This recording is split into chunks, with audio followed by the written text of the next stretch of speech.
Amen. Isang pinagpalang umaga sa ating lahat. Amen. Good morning. Good morning. Good morning. In behalf of our pastors, Senior Pastor, Pastor Dong, and Pastor Ramey, ako po ay naatasan ngayong umaga, kaya salamat po sa oportunidad na ibinigay nila sa akin, and of course, sa Panginoong Jesus na talagang makatayo muli tayo dito sa pulpit na ito. Amen? Amen. I pray that this morning, God will open our hearts. God will open doors. Amen? Will open doors. Just keep believing. Just be open up. Amen? Amen. Kaya ngayong umaga, simulan na po natin. Salamat sa Diyos dahil ito po ang mensahe na nilagay ng Diyos sa atin ngayong umaga. Mula noong tayo, 'di ba? Binuksan ang langit. Amen? Binuksan, there is an open heaven. At dahil may bukas na langit, ngayon, anong nangyari? Meron tayong unlimited access. At ang unlimited access natin, walang iba kung hindi ang Panginoong Jesus. Amen? Kaya ngayong umaga, talagang susundan natin ito. Dahil may unlimited access tayo, meron tayo ngayong mga susi. Amen? Sino may susi dyan? Kaya nga, lahat may susi. Anong mga susi yan? Di ba? Lahat may susi. Susi ng bahay, ano pa? Susi ng sasakyan, di ba? Susi ng box, yung mga susi ng kayamanan mo dyan, nakatago, maraming susi. Pero ngayong umaga, gusto ko lang pong basahin natin. Do you have your Bible with you? Yan, sige, samahan niyo po ako sa Matthew chapter 16, verses 1 to 19. Ayan, mahaba-haba ito ha. Lord, salamat. Salamat, Lord. Ma-accomplish namin ngayong umaga ang dapat na ma-accomplish. Ang mensahe mo sa amin. Amen. Okay, basahin ko sa Tagalog. Sabayan nyo na lang po ako. Pwede nyo pong tingnan sa TV or dyan sa Bible nyo po. Ang sabi dito sa verse Matthew 16, lumapit kay Jesus ang ilang Paraseyo at Saduseyo upang siya'y subukin. Humingi sila sa kanya ng isang himala mula sa langit. Ngunit sinabi ni Jesus sa kanila, kapag dapit hapon ay sinasabi ninyo, magiging maganda ang panahon dahil maaliwalas ang langit. At kapag umaga naman, sinasabi ninyo, uulan ngayon dahil madilim ang langit. Lord, uulan na po. Di ba? Uulan ngayon. Sa sobrang init pong nararanasan namin, Lord. Ayan. Ayan, nasa na. Nakakabasa kayo ng palatandaan sa langit, ngunit hindi ninyo mabasa ang mga palatandaan ng kasalukuyang panahon. Lahing masama at taksil sa Diyos. Humihingi kayo ng palatandaan, ngunit walang ibibigay sa inyo maliban sa himalang nangyari kay Jonas. Pagkatapos nito, umalis si Jesus. Nang tumawid sa ibayo ang alagad, nakalimutan nilang magdala ng tinapay. Sinabi ni Jesus sa kanila, mag-ingat kayo sa pampaalsang kinakalat ng mga Paraseyo at mga Saduseyo. Nag-usap-usap ang mga alagad. Wala kasi tayong dalang tinapay, kaya sinabi niya yun. Alam ni Jesus ang pinag-uusapan nila, kaya't sila'y tinanong, bakit ninyo pinag-uusapang wala kayong dalang tinapay? Napakaliit ng inyong pananampalataya. Hindi pa ba ninyo naunawaan hanggang ngayon? Nakalimutan na ba ninyo ang 5 tinapay na pinaghati-hati para sa 5,000 tao? Ilang kaing na tinapay ang lumabis? Gayon din ang 7 tinapay para sa 4,000. Ilang kaing na tinapay ang lumabis. Hindi tungkol sa tinapay ang sinasabi ko nang sabihin ko sa inyong mag-ingat kayo sa pampaalsang kinakalat ng mga Paraseyo at mga Saduseyo. Hindi ba ninyo nauunawaan ito? At nauunawaan nila na sila'y pinag-iingat niya sa mga katuruan ng mga Pariseo at mga Saduceo at hindi sa pampaalsang ginagamit sa tinapay. Nang dumating si Jesus sa bayan ng Cesarea ng Filipos, tinanong niya ang kanyang mga alagad, "Sino raw ang anak ng tao ayon sa mga tao?" At sumagot sila, "Ang sabi ng ilan, kayo si Juan na tagapagbautismo. Sabi po naman ng iba, kayo si Elias. At may nagsasabi pong, kayo si Jeremias. O siya, o isa sa mga propeta." Tinanong uli sila ni Jesus, "Ngunit para sa inyo, sino ako?" Sumagot si Simon Pedro, "Kayo po ang Kristo, ang anak ng Diyos na buhay." Sinabi sa kanya ni Jesus, "Pinagpala ka, Simon, na anak ni Jonas, sapagkat ang katotohanan ito'y hindi inihayag sa iyo ng sinumang tao, kundi ang aking Ama na nasa langit. Ang sinabi ko sa iyo, ikaw ay Pedro, at sa ibabaw ng batong ito ay itatayo ko ang aking iglesia, at ang kapangyarihan ng kamatayan ay hindi magtatagumpay laban sa kanya." Verse 19, "Ibibigay ko sa iyo ang mga susi ng kaharian ng langit. Ang ipagbawal mo sa lupa ay ipagbabawal sa langit. Ang ipahintulot mo sa lupa ay ipahihintulot din sa langit." Amen. Salamat, Lord, sa salita mo sa amin ngayong umagang ito. Yan po. Kaya ang aking pong topic ngayong umaga ay walang iba kung hindi receiving the keys to heaven. Amen?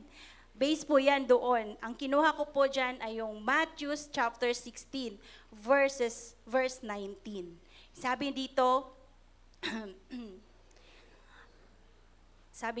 "Ibibigay ko sa iyo ang mga susi ng kaharian, ang kaharian ng langit. Ang ipagbabawal mo sa lupa ay ipagbabawal sa langit. At ang ipahintulot mo sa lupa ay ipahintulot sa langit." Amen? Kaya ngayong umaga, 'di ba? Sabi ko nga kanina, maraming mga susi, 'di ba? Dami nating mga susi, lahat tayo may hawak na susi. 'Di ba? Maraming mga susi. Saan ba natin ginagamit ang susi? Susi, keys. Pambukas, di ba? Sabi ng English, "I will give you the keys of the kingdom of heaven, and whatever you bind on earth will be bound in heaven, and whatever you loose on earth will be loosed in heaven." Amen? So, saan? Sa pinto. Anong mga pintuan na yan? Di ba? Marami tayong paggagamitan. Una, example, itong mga susi na ito, ano bang meaning ng susi?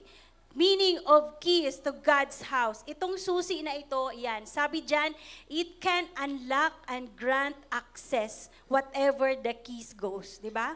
Pag sarado, pag dinusian mo, may access ka ngayon, nabubuksan mo. Amen?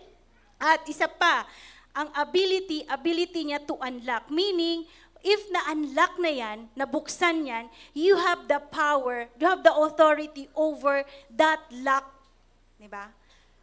You have now the authority over that lock.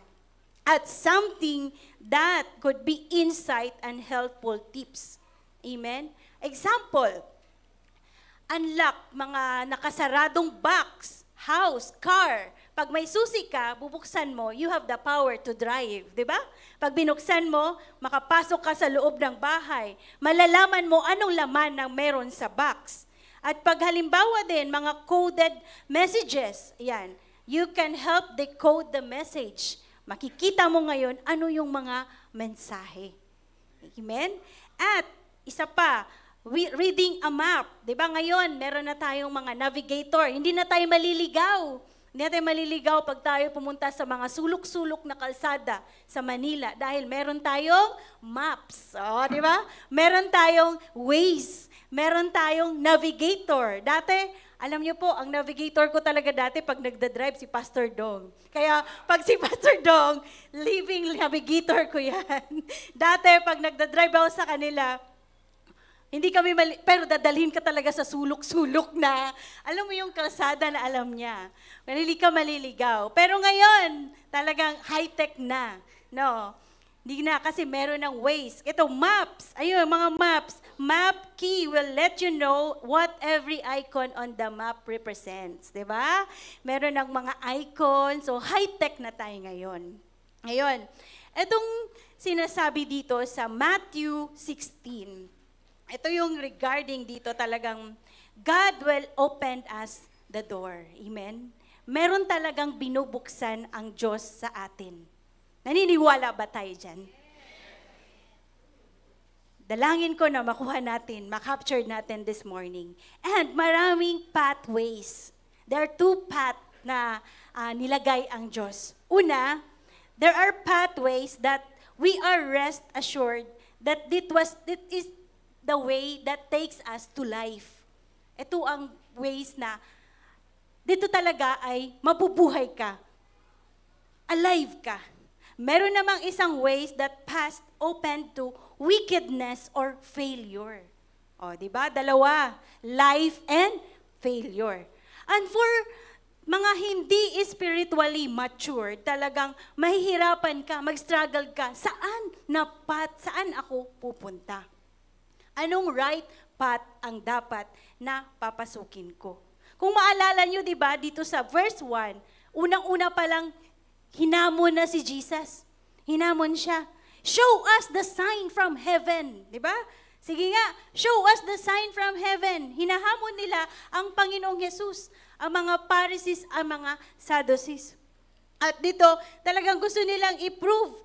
Kasi alam nyo ba, ang intention lang naman ng mga leader na ito ay intention, they never had any intention of believing. Gusto lang nila signs and wonders. Makikita nila, oh, may himala, di ba? May himala ang Diyos. Gusto lang nila ganon. Wala silang intention na paniwalaan, kaya hinahamon lang nila ang Panginoong Jesus. At sabi ni Jesus, di ba, doon sa Matthew 16 verse 6, winarningan na niya ang mga disipulo niya. Mag-ingat kayo sa mga pampaalsa na sinasabi niya, leaven bread, pampaalsa na binibigay nila. At sabi na dito, ano ba ang nasa isip niyo? Sabi pa siguro ng Panginoong Yesus, napakaliit ng pananampalataya ninyo. Ang iniisip niyo ay tinapay. Kaya niya siguro sinabi na mag-ingat tayo sa pampaalsa kasi hindi tayo nagdala ng tinapay. Di ba? Sabi ng mga disipulo niya, alam niyo po kasama na nila si Jesus that time. Pero sabi niya, ano ba naman kayo? Napakaliit ng pananampalataya ninyo. Ibig sabihin, may ibang ibig sabihin ang Diyos. At dahil sinabi ng Panginoon, kaya nalaman nila doon sa verse 12 na mag-ingat sila sa katuruan ng mga Pariseo dahil ito ay pampaalsang hindi tinapay lamang. Malalaman natin mamaya kung ano yun. Yan, amen. And ano pang sagot? Sige nga, tatanungin ko kayo, who am I? Tanong niya. Diba? Ang daming mga sagot ng iba. Ikaw si Jeremias, ikaw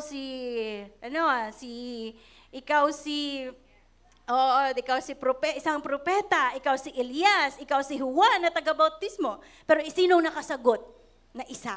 Si Peter, di ba? Anong sabi ni Peter? You are the Christ, the Son of the living God. Yan. You are the Christ. Ikaw ay ang Diyos. At sabi ni Jesus, yan ay hindi ipinapahayag sa sarili mo, kung hindi ang nagpahayag niyan ay ang Diyos na Ama ko na sa langit. Amen? Ang galing ng istorya na ito. Kaya anong sabi ng Panginoon kay Peter? Ngayon, si Peter ang nabigyan ng susi. Bakit? Nakuha niya ano ang ibig sabihin ng Diyos. You are the Christ. Diba? Kaya naibigay sa kanya ang susi. At dahil binigay sa kanya ang susi, anong sabi? And I will give you the keys of the kingdom of heaven. And whatever you bind on earth will be bound in heaven. Whatever you loose on earth will be loosed in heaven. Amen? Talagang, alam niyo po, dito natin makikita that Peter received an access, received the keys to heaven. He had an access to the kingdom of heaven. Tama? On that moment, na talaga sinabi niya, you are the Son of God. You are the Christ. Amen? Kasi sabi ni Jesus, narinig mo ang ipinapahayag sa akin ng Diyos. Ang nagpapahayag dyan ay ang amang nasa langit. So, ibig sabihin, dahil may access siya, He has an authority now. Amen? Diba kanina sabi natin, pag may susi ka, kaya mong pumasok, meron ka ng authority to enter inside. Tama? Tama po ba? Ayan. So, nalalaman natin ngayon that Peter have an access. At pag may access ka na, di ba? Pag may susi ka na, special yan. Tama ba? Pag may susi ka, mahalaga na yan. Kasi, meron na ako. Mabubuksan ko na. Mabubuksan ko na ang kayamanan na nakatago. Pag may mga nakasusi, mabubuksan ko na. At, hindi lang yan. Ibig sabihin, special ang susi na ito. Dahil may mabubuksan ka eh. Amen? At sino dito, di ba? Sino dito ang gusto ng susi? Yun, amen. Sino may gusto ng susi? Ngayon, ang tanong natin, how we can receive these keys to heaven? Yan. Paano natin matanggap ang susi na ito? Di ba? Imagine mo yung istorya kanina. Kasama ni Jesus, mga disipulo. Pero 'di ba, ang tingin nila doon sa you are the Messiah, you are John the Baptist. At hindi nila nakuha yung talinhaga na mag-ingat kayo. At nung time, isa pa, binigyan ng chance ni Jesus. Sige nga, sino ako? Who am I? O, di ba? Iba pa rin ang sagot nila. But there is one person na nakasagot ng tama, which is si Peter. Kaya dito ngayon, talagang meron siyang special access. Sa umagang ito, tayo ay Peter. Amen? Meron tayong susi. May special access tayo ngayon. At paano natin makukuha? How we can receive these keys to heaven? How to receive? How we can receive? Paano? Diba? Kung si Peter, sabi niya, how? Diba? Kasi ang nagpahayag nun, ang Diyos talagang Ama na nasa langit. Ibig sabihin, yung tainga ni Pedro ay matalas talaga na marinig ang Diyos. Amen? Kaya how? Una, confess with your heart. Nalala ko kanina, sabi ni Pastor Walter, confess. Kaya sabi ko, Lord, tama ka talaga. Ang galing ng mensahe mo sa amin ngayong umaga. Confess with your heart. Ang sabi ng Matthew, 'di ba? Matthew 16:13, 14. Dito natin makikita, 'di ba? Nako-confused ang mga tao kung sino ba talaga si Jesus, 'di ba? Some are saying na John the Baptist, some are Elijah, Jeremiah, and other prophets. Pero ang si Pedro ang nakasagot. Ngayon, confess with our heart. Bakit napakahalaga ang confession? Kasi ang ginawa ni Peter, makita natin, Peter was confessing. Peter, sinabi niya, hindi lang niya dalawang bagay ang pananampalataya. Confession and profession of faith. Magkaiba ang profession sa confession. Ang sabi ng profession is the easiest to the two, as profession is something stated. Ang confession is made with both mouth and the heart. Amen? And this is what the Lord desires. Confession with our mouth and the heart. Diba, sabi ng salita ng Diyos, ang siyang anuman ang iyong bukang bibig ay siyang laman ng puso mo.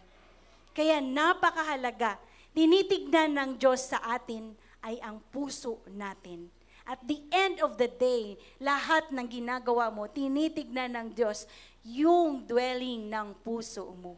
Confession, confess with the heart. So it's really different. Bakit? Ang ginawa ni Peter ay he confess with the heart. Iba kasi yung profess mo lang. Ang profess ay sinabi mo lang na alam mo talaga yun. In the spirit, sinabi mo lang. Pero wala sa puso. Amen?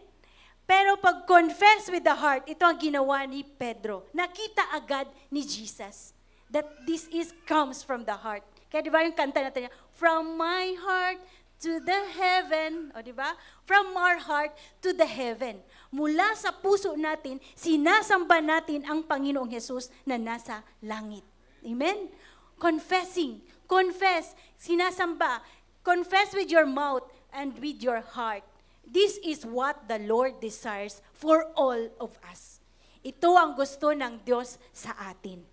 At because sabi ng Romans 10, if you confess, di ba ito pinapatunayan ni Pablo sa Romans 10, if you confess with your mouth that Jesus, and if you confess with your mouth the Lord Jesus, and believe in your heart, yan, that God raised Him from the dead, you will be saved.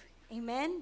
Itong verse na ito talagang, ito yung di ko malilimutan lagi pag nagtuturo kami ng New Believers class. Kasi ito talaga, if you confess that in your mouth, you confess with your mouth the Lord Jesus and believe in your heart. Kaya napakahalaga yung puso natin. Believing, yung paniniwala natin, yung confession natin, paniniwala natin. At ano sabi dyan? For with the heart a person believes, sa isang naniniwala, dalawang bagay ang resulta.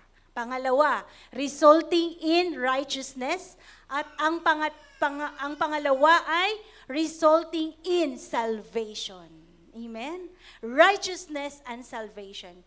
If we confess and believe in our heart, believing in our heart, there are two ang magiging result. Righteousness and salvation. Amen? Kaya, ang gusto ng Panginoon ay confession of faith. Ito ang requirements. Confess with your heart. Kaya mahalaga yung laman ng puso mo. Kaya 'di ba, naalala ko isang time ng panalangin doon sa 24/7, merong word na binanggit si Pastor Dong doon yun sa Proverbs that let us bantayan natin ang ating mga puso. Dahil ang Diyos ay interesado sa nanalangin. Hindi siya interesado sa panalangin. Amen? Sa nanalangin. Sinong nananalangin? Di ba ikaw at ako? Amen? Amen. At ang Diyos tumutugon sa mga tamang puso na nananalangin. Doon talaga. Kaya yung 24/7 natin, talagang sabi natin lagi, Lord, ingatan mo talaga ang lahat ng mga nananalangin. Na hindi lang ito mapupunta sa personal. Kung hindi, we are standing in the gap. We are interceding people. Amen? Yung mga imposibleng bagay, paniwalaan mo, magiging posible. Amen? Confession is possession. Pero merong kailangan confess with our heart. At pangalawa, ano pa? How we can receive this keys. Keys to heaven. Pangalawa, earning your keys requires effort. Yan. Hindi basta-basta na makukuha mo yung susi na yan. Meron yang effort. Amen? Meron yang pagsusulit. Merong pagsubok. Merong pagdadaanan. Diba? Bago mo makuha ang pangarap mo na sasakyan, diba? Kailangan mong magtrabaho. Kailangan mong pagtrabahuan ang pambayad mo doon. Tama? Bago mo masakyan yan, kailangan meron talagang effort. Bago mo makuha ang susi ng bahay, kailangan bayaran mo muna. Meron kang effort na gagawin. Hindi siya instant. Kaya nga 'di ba, sabi na kailangan nating magtrabaho, 'di ba? Kasi habang may lakas ka, kailangan mong pagtrabahuan ang meron ka na gusto mong mangyari sa iyo. Amen? Ganon din, earning your keys requires effort. Kasi sabi nga kanina, profession of faith is not enough. 'Di ba? Yung sinabi mo lang is not enough. Bakit? Ang sabi ng Diyos sa Matthew 7 verse 21. Ito yung mga professing, mga nagsasabi lang. Kaya nung alam nyo, yung nagnilay ako, totoo pala, talagang kailangan nakatingin talaga ang Diyos sa ating mga puso. Tinitignan talaga ng Panginoon. Kasi ito pag profess ka lang, sinasabi mo lang, hindi mo ginagawa. Alam mo ba, ito nakakatakot. Sabi dito, profess sa Matthew 7 verse 29. Yan na ba? Yan, sabi dito, not everyone who says to me, Lord, Lord, shall enter the kingdom of heaven, but he who does the will of my Father in heaven. Amen? Ang sabi dito, yung gumagawa, doing the will of the Father, yung gumagawa sa kanyang kalooban. At sabi pa sa 22 to 23, many will say to me in that day, Lord, Lord, have we not prophesied in your name, cast out demons in your name, and done many wonders in your name? And then I will declare to them, I never knew you. Depart from me, you who practice lawlessness. Kaya mahalaga talaga yung puso natin. Situations, kalagayan ng buhay, kalagayan ng puso natin. God desires sincere faith and not professed faith. Ano ba yung mga professed faith na yan? Ito yung asserted openly, but oftenly falsely. So, mayroon talaga siyang doubtful, hindi makatotohanan. Ang gusto ng Panginoon sa atin ay taos puso, sincere. Unen? Sincere.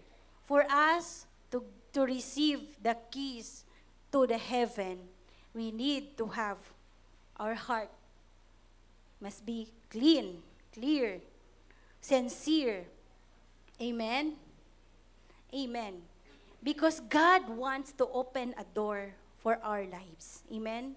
Ang Diyos maraming nilalagay sa atin. Maraming mga pinto. At gusto ng Panginoon na mabuksan mo ang tamang pinto para sa iyo. And for you to open that door, it takes, katulad ni Pedro, matalas yung tainga mo na marinig ang salita ng Diyos. Marinig ang kapahayagan ng Panginoon. Amen? At iligtas tayo ng Panginoon dito sa professed faith na ito. Amen? Na talagang ilagay sa atin yung, sabi dito, di ba, ang gusto ng Diyos ay, He who does the will of my Father in heaven. So doing the will of the Father ay napakahalaga. Ang gawin mo ang kalooban ng Diyos. Kaya di ba, is it the will of God or it is the will of man? At yung dalawang bagay na yan ay hairline away. Ano ba talaga ang purpose ng Diyos? Bakit ka andyan? Ano ba talaga ang purpose ng Diyos? Bakit ka nabuhay sa mundong ito? Kaya babalik ka pa rin talaga dun sa purpose mo. Ano ba ang purpose ng panawagan ng Diyos sa buhay mo? Ikaw ba ay tinawag? Ay nung last week, ang daming gustong maglingkod sa Panginoon. Ibig sabihin, naintindihan nila ang layunin ng Diyos sa kanilang buhay. At dahil naintindihan mo, this time, kailangan mo dumaan lalo sa proseso. Dahil may kapahayagan ang Diyos sa atin. Amen?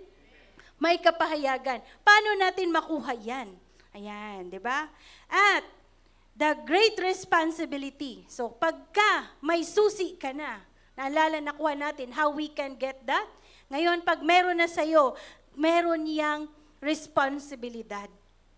Handa ba tayo sa responsibilidad? Ayan, walang sumasagot, di ba? Pag responsibilidad, kasi Matrabaho yan. Handa ba tayo? Yung magtatrabaho ka ng 24/7. Alam niyo po, saludo talaga ako dun sa mga sumasalo sa 24/7. Halakpak naman dyan sa Panginoon, para sa Diyos. Salamat talaga sa inyong mga buhay. Kasi merong mga na-schedule doon, iba na yung mga na alam na nila ang gagawin nila. Sige, tayo na. At alam niyo ba, ang nakakatuwa, kasi sabi ko, gusto ko namang maranasan ng gabi. Pagi na lang kaming pang umaga. Walang kumukuha ng umagang slot namin. Ay, isang gabi, pumasok talaga ako dahil hindi ako nakapasok ng morning eh. Pumasok ako ng gabi, aba, masaya pala to, ilang tao lang nandito. Ang nakakatuwa, ito ka, lahat sila kumakanta na. Sabi ko, hala, kumakanta sila bago sila nananalangin. Lahat ng mga hindi kumakanta na sa 24/7. Lalakpak naman kayo dyan.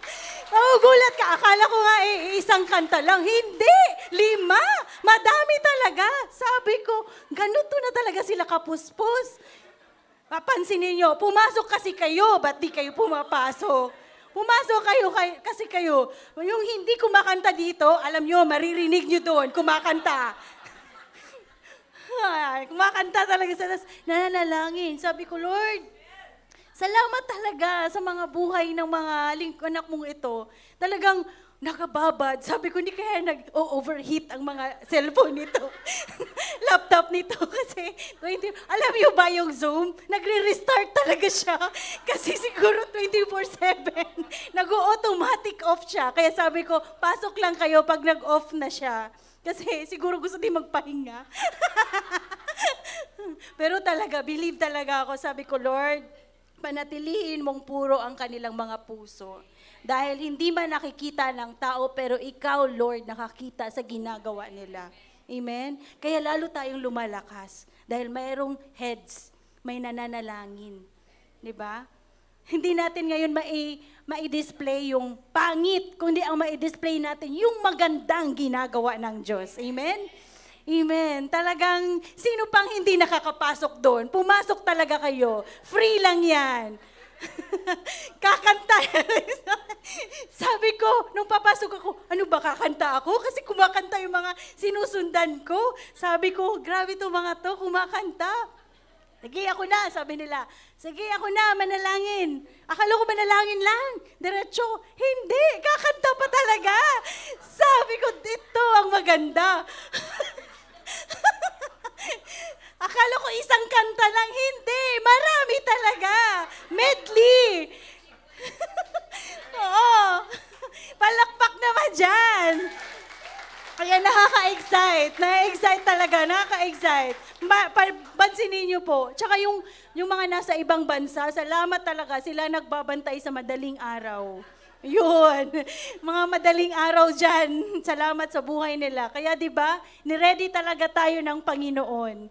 Yung ating daily life sharing, inihanda niya, nakilala natin, iba't ibang bansa. Siyempre, gusto nyo, kahit madaling araw, kayo nandito sa Pilipinas. Di ba? Ibig sabihin, may nilagay talaga ang Diyos. At tumutugon naman. At alam niyo po, marami pa yan. Kaya huwag tayong maunahan ng iba. Kasi mas aggressive yung nasa labas eh. Alam mo ba, hindi sila tumitigil. Tapos, iba-ibang version. Pag pagpasukin nyo lahat, merong kanta lang, panalangin, yan. Meron namang word talaga.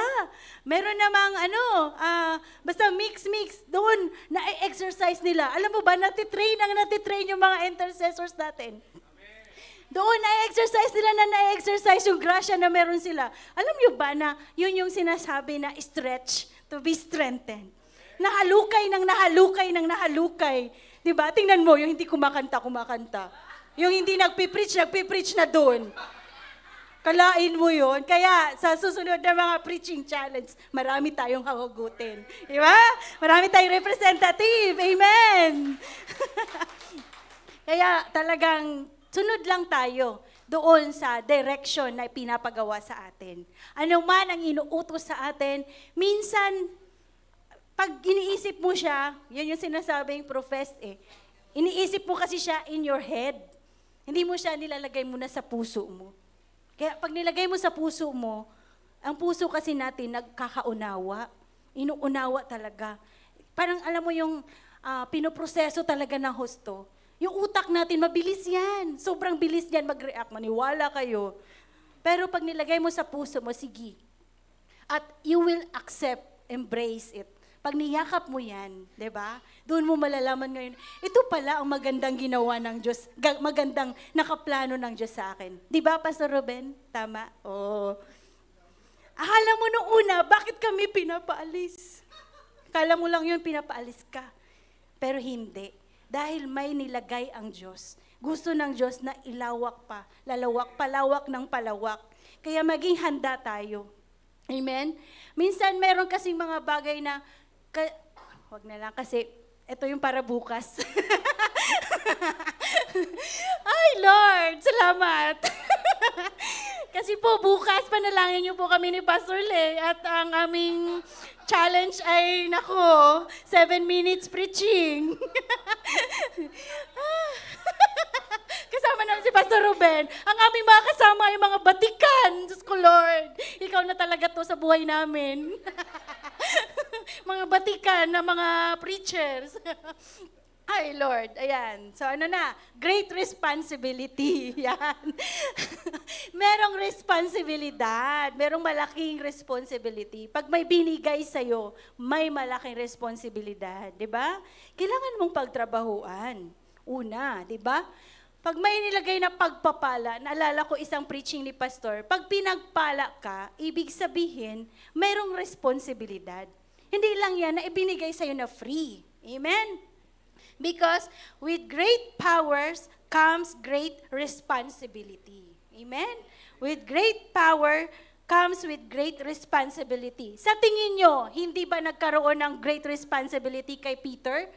Malaki. Kasi sabi ng Diyos sa kanya, whatever you bind on earth shall be bound on heaven. Whatever you loose on earth will be loose in heaven. Magkamali lang siya. Diba? Yun din ang mangyayari dun. Diba? Magkamali lang tayo. Ganon din ang mangyayari. Kaya, sabi niya, diba? Binantayan.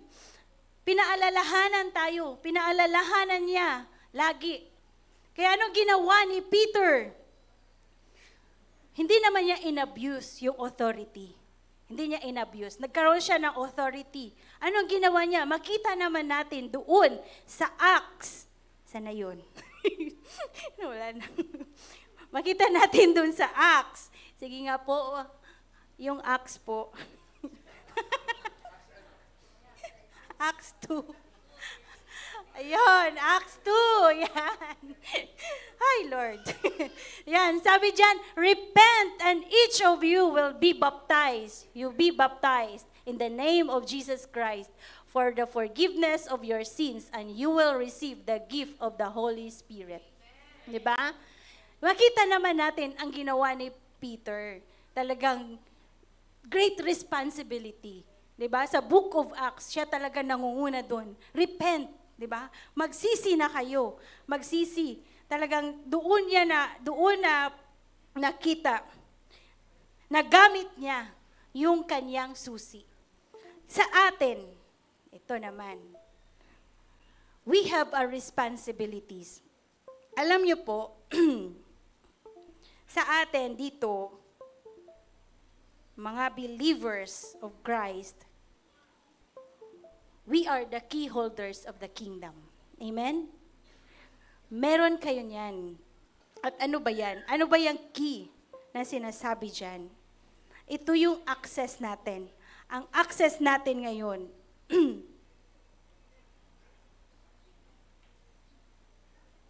sabi ng John 8:31 to 32.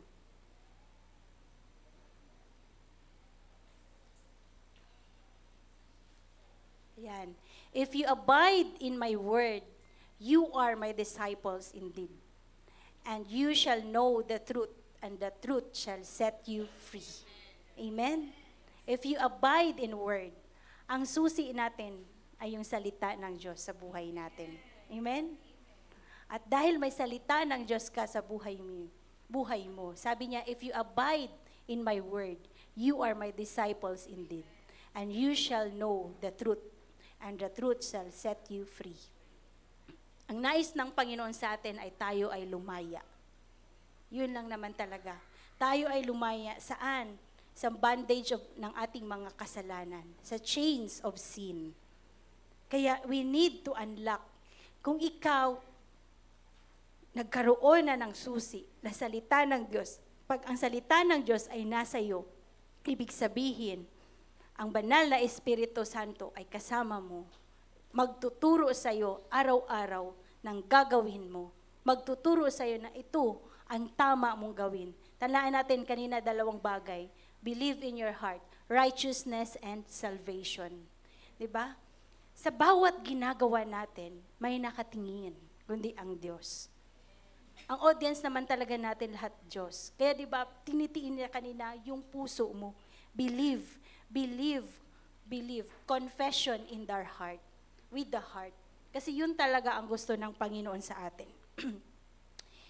Si Pedro, si Peter, talagang nakita natin na doon sa Book of Acts, makita natin yung banal na Espiritu Santo, paano kumilos sa kanila. Nananalangin sila, talagang bumaba ang presence ng banal na Espiritu Santo. Na-unlock, may authority, ginamit niya sa tama. Now that we have the keys, we have the Word of God. We have the Holy Spirit. We need. Gusto mo ba na sa'yo lang yan? Gusto mo ba na mananatili lang sa'yo yan? Ha? Gusto nyo ba na hanggang dyan lang sa'yo yan? Pinapalakas ka ng Diyos. Bakit? Para magpalakas ng iba.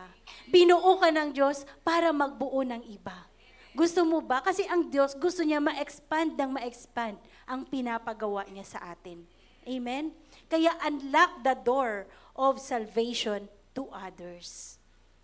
Dahil niligtas ka ng Panginoon, you need to unlock the door of salvations to others. You have the key. Imagine, kasi tayo, ini-imagine natin, susi talaga. Susi na talagang tangible. But the key that God is mentioning here today is the Word of God, kung paano ka iniligtas, kung paano ka sinave, kung paano ka pinalaya. Di ba kanina? You know the truth, and the truth shall set you free. Amen? Ang kalayaan, ang katotohanan ang magpapalaya sa'yo. At sa tingin nyo ba ang katotohanan na yan ay madali? Hindi. Kasi ang katotohanan, the truth hurts, but it will set you free. Hurts. Masakit talaga yan. Kasi nandyan yung banat, binat, bunot. Diba? I-stretch ka talaga. Diba, pastor? I-stretch talaga. Kalangan namin, exempted kami. Pero di pala talaga eh. Buti na lang, nung nakaraan, exempt ako. Dahil ako yung tabulator. Pero ngayon, wala na talaga, pastor. Hi, Lord. Diba? The truth hurts, but it will set us free. Ngayong umagang ito, alam natin, the door is open for us. At papayag ka ba na hanggang sayo lang yan? Siyempre hindi. Kaya we need to unlock the door of others. Amen? Lalong-lalo na yung mga, alam mo na, hindi pa nakakilala sa Panginoon. Hindi pa nila nakilala si Jesus. Saan mo dadalhin ngayon? Dalhin mo sa B-group mo, dalhin mo sa church, lalo.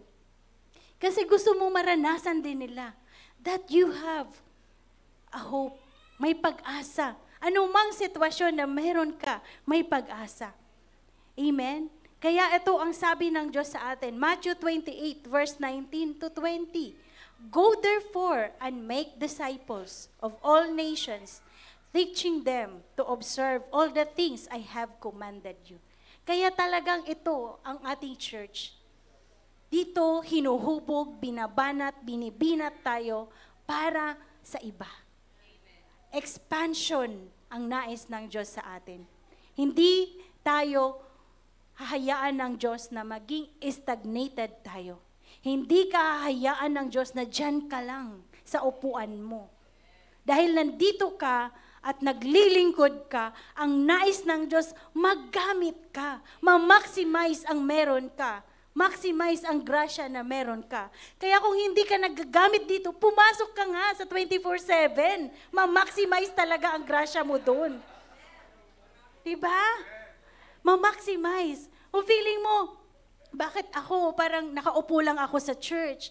Church, merong mga opportunities na nilagay ang Diyos. Maraming mga pintuan pwede mong pasukin. Pwede mong pasukin. There are a lot of opportunities dito sa atin. Sa paglilingkod, may avenue, may kape at pandasal. Diba? Kung gusto mo rin naman ng magpipreach talaga, magka-counseling, yan. Kung available ka, meron tayo. Marami. Tayo lang ang hinihintay. Kasi, you have the keys. Imagine, meron ka na, pinuno ka na ng Diyos. Pinuno ka niya ng salita ng Diyos. Para saan ba yan? Para lang sa iyo at sa iyong pamilya? Hindi. Dahil gusto ng Diyos mag-expand. Expand the territory. Amen? Expand. And all of it, alam niyo po, sa dulo nito ay walang iba ang mapapangaralan kundi ang Panginoong Jesus na nagligtas sa iyo. Amen? Niligtas ka niya. Niligtas ka niya. Niligtas ka niya saan? Niligtas ka niya sa utang. Yan. Niligtas ka niya sa sakit at karamdaman. Niligtas ka niya saan? Niligtas ka niya sa kaguluhan. Binigyan ka niya ng kapayapaan. Alam mo ba ang kapayapaan na yan? Hindi yan mabibili. Walang presyo yan. And sabi kanina, gift of God. Regalo ng Diyos. Alam niyo po, huwag nating sayangin. Alam niyo, habang ako nagninilay nito, oo nga naman, no.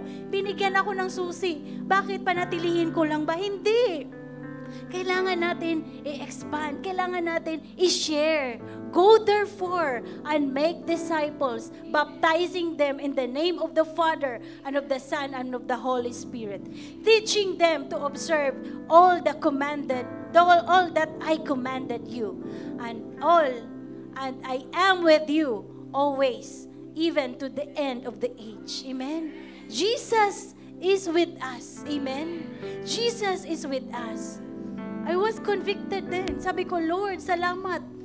Dahil pinaunawa mo muli that we will not just focus on our comfort zone. We need to go out of our comfort zone. Amen? We need to stretch to be strengthened. Kailangan nating kasi yung unlimited access na yan, di ba? Huwag nating abusuhin. Yun yung sabi kanina. Yung susi na binigay sa atin, yung salita ng Diyos, yung kagalingan, lahat na meron ka, huwag nating abusuhin. Dahil merong nangangailangan. Kaya alam niyo po, salamat talaga sa Diyos. Dahil dito sa atin, marami tayong avenue. Marami tayong avenue. Alam mo ba sa gagawin mo, may napapalakas ka na iba. Pag may napapalakas ka, di ba? Remember, Matthew 16 verse 19. Whatever you bind on earth shall be bound in heaven. Whatever you lose on earth will be loose in heaven. Anong gusto nyo? Ma-miss natin ang season? No! Sa lahat na gusto, talagang tumayo tayo, sambahin natin si Jesus. Lord, salamat! Hallelujah! Oh, hallelujah, hallelujah! Oh, hallelujah, hallelujah! Oh, hallelujah, hallelujah, hallelujah! Oh, Lord, hallelujah! Thank you, Jesus! Thank you, Jesus! Truly, Lord Jesus, you are the center of it all. Ikaw, O Diyos, sa lahat ng ginagawa namin, sa lahat na dinagawa mo sa aming kalagitnaan, Lord, truly, you are the center of it all. Lord, nakikita namin, we are bringing the harvest in. At Lord, hindi kami masisiyahan sa mga harvest na ito. Kailangan pa namin mag-expand. Oh, hallelujah, hallelujah, hallelujah. Kailangan pa namin ma-stretch, oh God. Oh, yes, Lord, yes, Lord. Oh, yarabasika rabaki, yarabasika rabababab. Yarabarabasika rabaki, yarabarabababab. Yes, Lord.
kasama namin. Maging sila, Panginoon, abutin mo sila. Salamat, O Diyos, mapasa kanila ang kapayapaan na nanggaling sa iyo. Oh, thank you, Jesus, sa kanilang mga buhay. Tugunin mo ang mga panalangin nila. Salamat, salamat, Lord, na kasama namin sila sa umagang ito, Panginoon. Thank you, Lord, in Jesus' name. Amen. Yes, Lord, sa umagang ito, inilagay ng Diyos sa akin, ipanalangin ang mga next generation. Pwede ko bang anyayahan lahat ng mga kabataan dito sa harapan? Alam niyo po, nakita ko kasi kahapon, madami mga kabataan na pinapadala ang Diyos.